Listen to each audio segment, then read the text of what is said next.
Just tell me what you do.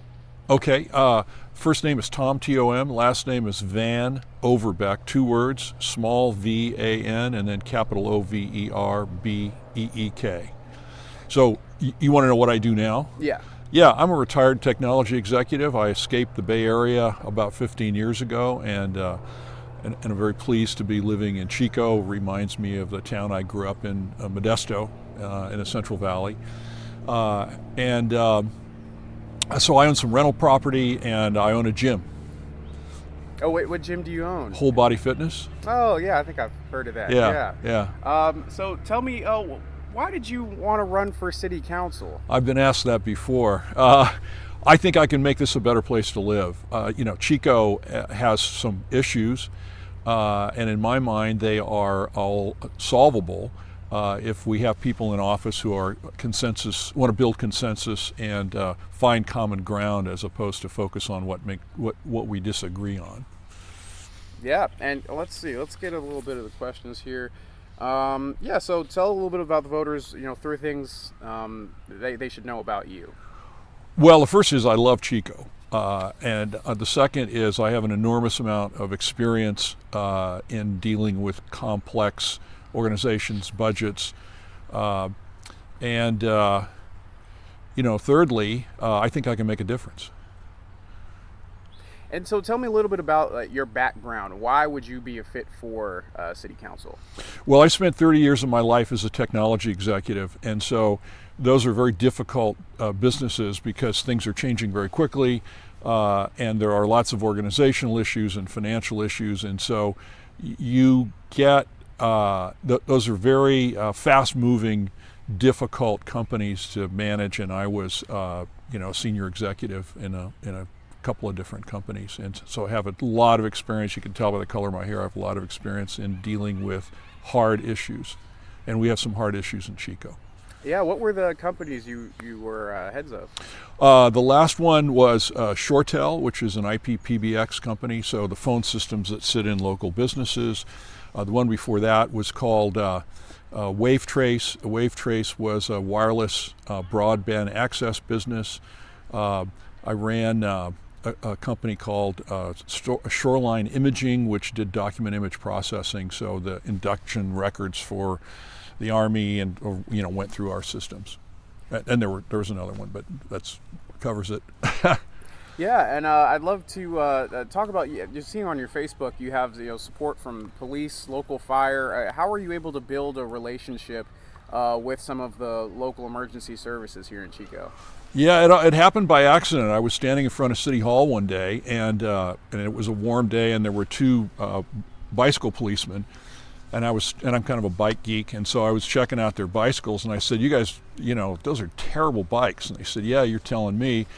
And then, if you remember, 5 or 6 years ago, there were those 4 policemen that were shot in Dallas, and so I thought, we need to show these guys some love. So some friends of mine and I got together, and we bought them new mountain bikes with hydraulic brakes and racks for the radios and all that stuff. And that's sort of how I got engaged.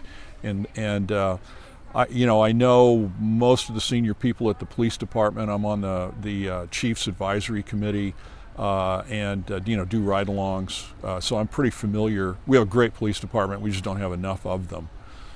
And on the fire side, my neighbor is a captain in the fire department, and so I got to know those guys through my neighbor.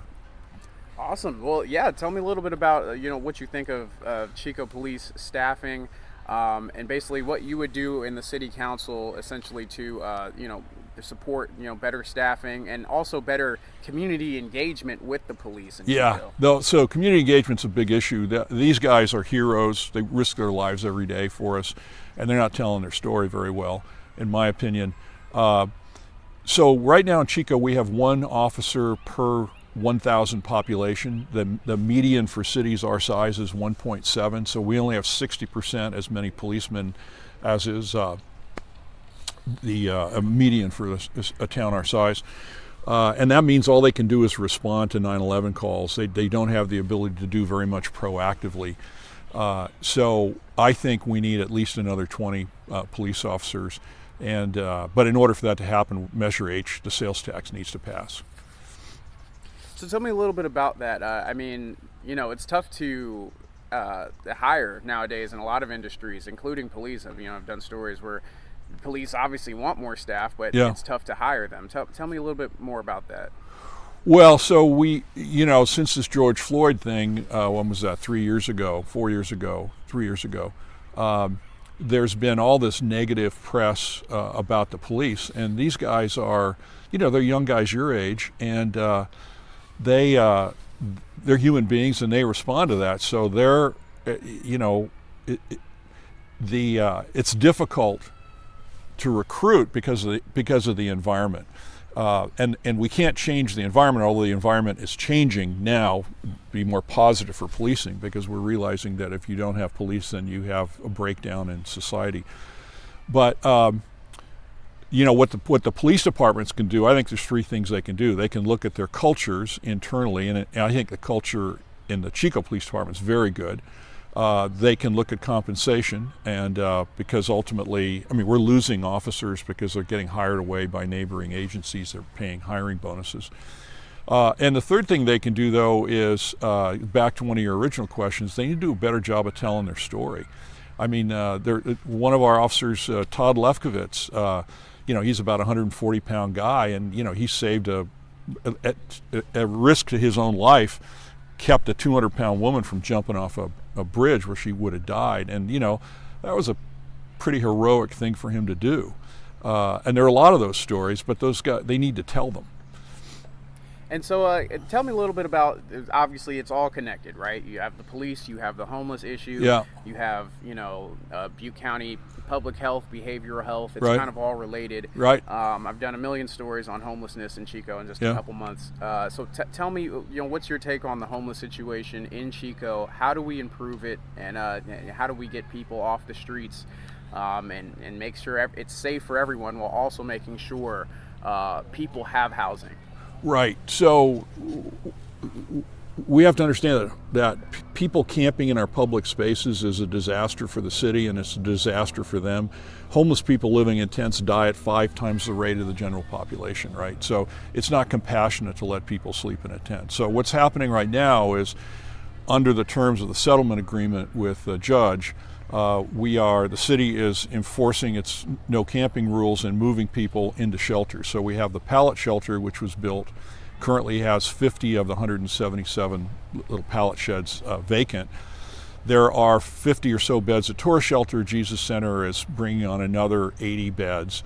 There are some people who don't want to go to the shelters, and we have a campground at the corner of Eaton and Cohasset for those people, but it is not, the public spaces belong to the public, and the homeless either need to go to the shelter or the campground, or they need to leave town. It is not acceptable for them to be camped along bike trails and in the park, because it deprives those areas for being used by the rest of the population. Right. I know personally, I've talked to homeless folks, the folks that do need to get into shelters. Yeah. I feel like they say they're having a hard time getting into shelters, whereas the folks that don't want to go into shelters are saying, you're going to have to take me off this tent with my cold dead hands, basically, right? Well, that's what they're going to do ultimately, because we can't allow camping in public spaces. It trashes it for everybody else in the community. Kids can't. I've been ringing doorbells talking to voters in my district, and you have kids and they want to ride their bikes to school, but you got a bunch of homeless people camped out the bike trail. You're not going to let your kid ride their bike there because it's not safe, and that's wrong.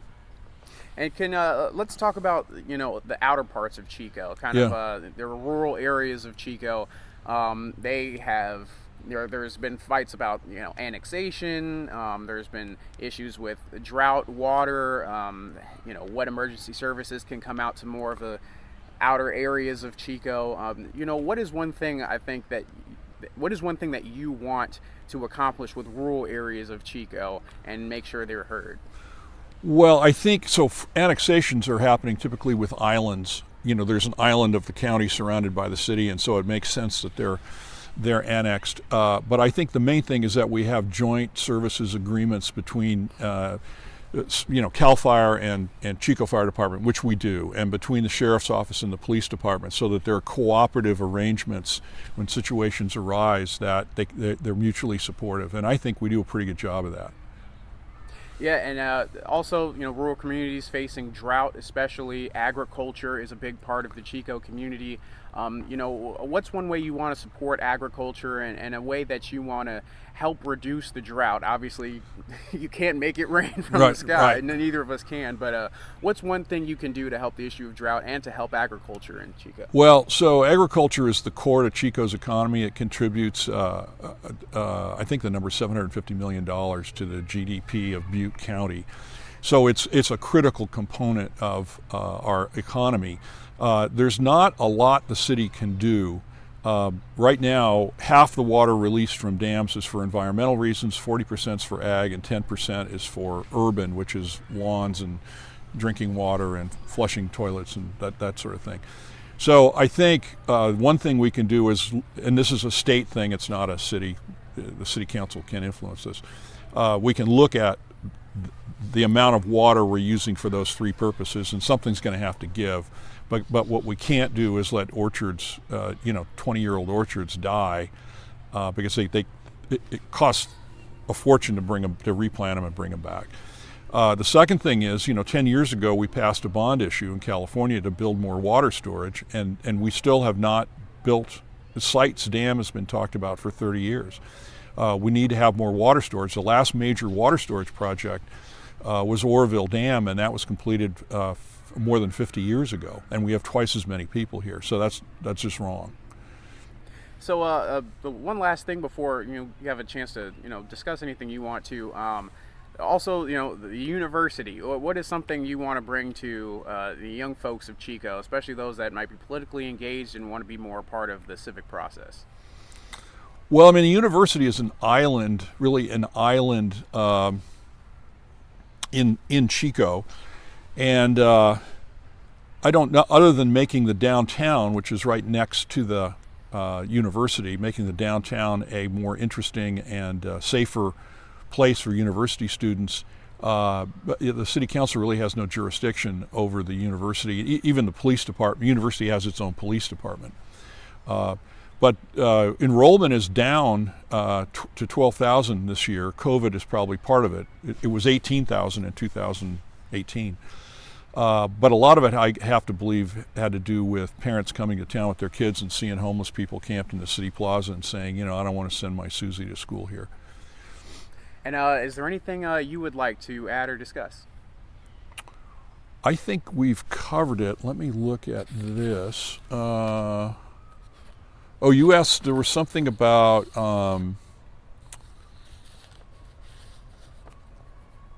the divided nature of politics. How do you get people to accomplish their goals, and then misconceptions about me. Maybe we can talk about those two things. Yeah, of course. Go ahead. Well, so I think our politics today, unfortunately, has been characterized by people focusing on where they disagree rather than finding common ground. And so one of the experiences I have from my business experience is building consensus and getting difficult groups of people together to all pull in the same direction. But my experience is that, from talking to voters, is that everybody wants the same thing. They want a safe town that's pleasant to live in, and at the same time they want to make sure that, we have a moral imperative to put roofs over the heads of these homeless people. Not 4-bedroom, two bath houses with swimming pools, but at least a roof and a place to go to the bathroom. So that's something we need to do, but I think we all have a similar vision, or at least the people I've talked to do. But we need to focus on where we have common ground and not where we have differences. And I have a ton of experience doing that. As far as misconceptions about me, this is 5 weeks before an election, and so there's all kinds of creative writing that comes out when people are taking shots at the other side. But the things some of the things that have been said about me are more amusing than anything else. So there's a Facebook page that said that I was a wealthy Bay Area developer, and I'm pretty sure I would have remembered that if I'd actually been one of those people, but that's completely fictitious. And then there was another assertion that I had a picture taken with some local kids riding their bikes, because one of my sort of image, the picture I have in my head about a safe town is when you were 12 years old or 10 years old, your parents could send you out here to ride your bike and they wouldn't have to worry about it. And so they said in this Facebook page that my grandchildren had refused to pose for the picture, which is completely wrong. They were in school and 150 miles away. But I mean, all this stuff is predictable, you know. But we're not saying anything negative about my opponent. I don't even say her name. All right. Well, thank you so much, Mr. Van Overbeek. It's a pleasure. You bet, Anwar. Thank you. Yeah, thanks, buddy. All right.